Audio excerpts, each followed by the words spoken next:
to Pip's eyes. Pip saw a quick delight at being having the reason to accomplish them, and for the first time, he was bitterly aware that life had been unjust to him. He quickly dried his eyes, so she could not catch him weeping. Why did you cry, boy? Because I don't want to. Yes, you do. You cried before, and you will cry again. Pip headed for home with the shameful knowledge that his boots were ugly and his hands were coarse, and that he was much more ignorant than he had thought himself the night before. Years later, Pip has grown up and now is an apprentice with Joe. So then one fine day,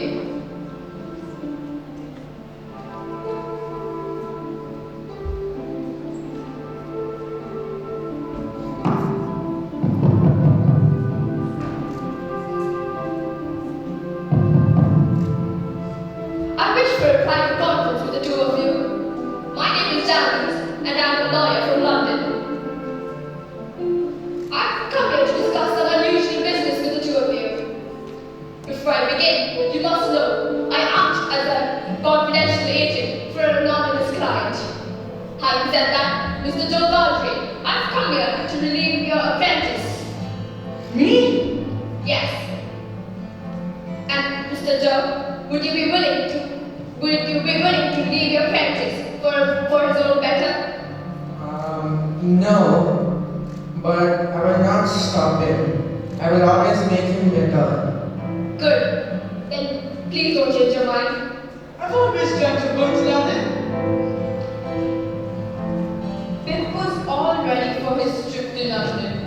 His suit was ready and he wore new shoes. He was about to enter his new life. When he reached there, he met his new roommate, Herbert Thorpe. Mr. Bill, Mr. Walker, nice to see you. it's very nice to see you too. It's a pretty splendid house you have around here. Thank you. It wasn't that good before I got my salary. Who's your benefactor? I think my benefactor would be Miss Havisham. Miss Havisham. She's quite a weird lady, isn't she? I've noticed, but I wonder why. I recall it was a wedding day when the cake was set up and she was wearing a wedding dress. But her husband never arrived. Oh, I'm so sorry. And then came the time when she adopted Estella Dr. Estella? For what? and trained her to break hearts of every man she sees. Oh no.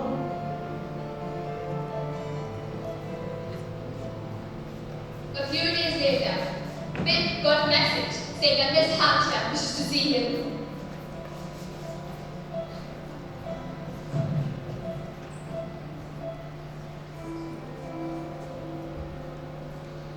My lady. So you kiss my hand, I suppose, Queen? Well, do you find her much changed? I don't know. And what about you, Stella? Has he changed? Very much. Less coarse and common. Yes, of course. Go to the garden, both of you. Leave yourself peace until tea time. I hid there and watched you fight that strange boy. I enjoyed that battle very much. Him and me are now very great friends. But that was the first day you had made me cry. Did I? I don't remember. Look, Pip, you must understand that I have no heart. And that has something to do with my poor memory, perhaps. I know better, Estella. Oh, I have a heart to be stabbed and was shot at, no doubt. But I have no softness there, Pip. No sympathy. And if we're to be brought together often, you must believe that of me, Pip. You must understand. Why? Is Pip scared? Will he cry? Come, she's ready. I shall deliver you to Miss Havisham safely. Isn't she beautiful, Pip? Graceful. Do you admire her? Everyone who sees her must admire her. Love her, love her, love her. Even if she tears your heart to pieces, love her. Even if she wants you, love her. Love her, love her. Why sound like a curse. Do you know what love is? I do. Love is a blind devotion and self-humiliation. Love her, love her, love her. The words rang triumphantly in his ears all the way back to London, and that Estella was destined for him. A few days later, there was a grand ball in London. Pip, Estella, and Betty Young, a wealthy man, was present there. There she is.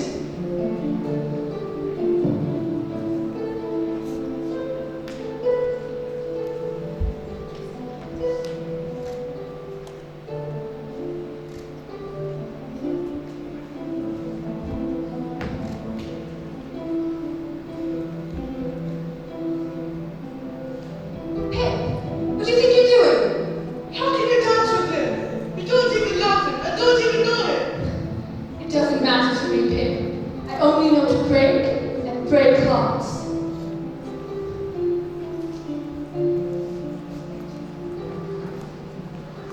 On the occasion of Miss Havisham's birthday, both of them were asked to come down from London to visit her.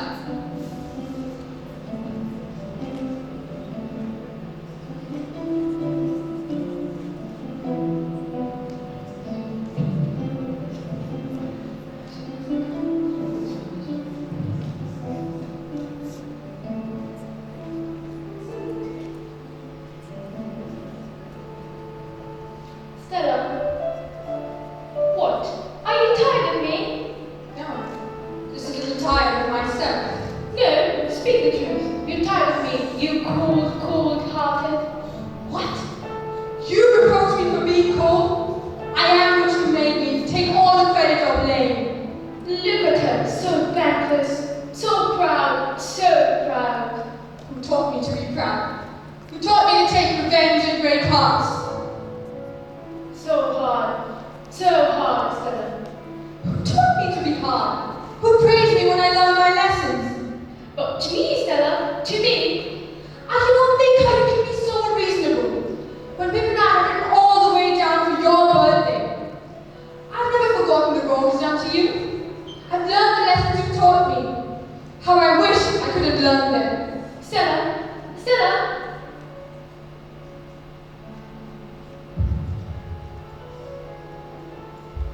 I despise you, Miss Havisham. How can you treat Estella to break hearts, to take revenge? you must understand, Pip. I have no heart. And then I trained Stella to break hearts. Just to protect her from the outside world. You must understand, Pip. She was so beautiful. I didn't want her to be like me. Please understand, Pip.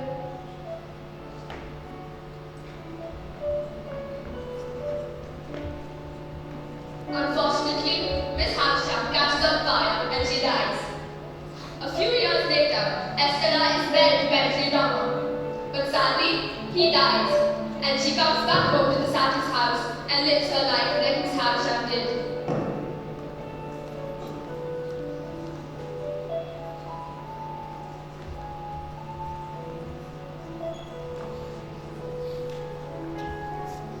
Estella, Pip, how can you live like this? have nobody, Pip. My husband is dead. Now I will never see sunlight ever again. No, you cannot live like Miss Havisham. You will see the sunlight.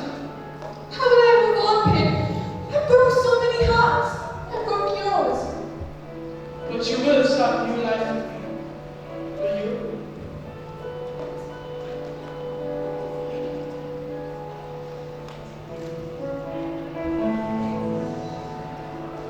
And they lived happily ever after. As we come to the end, I would like to state the morals of this play.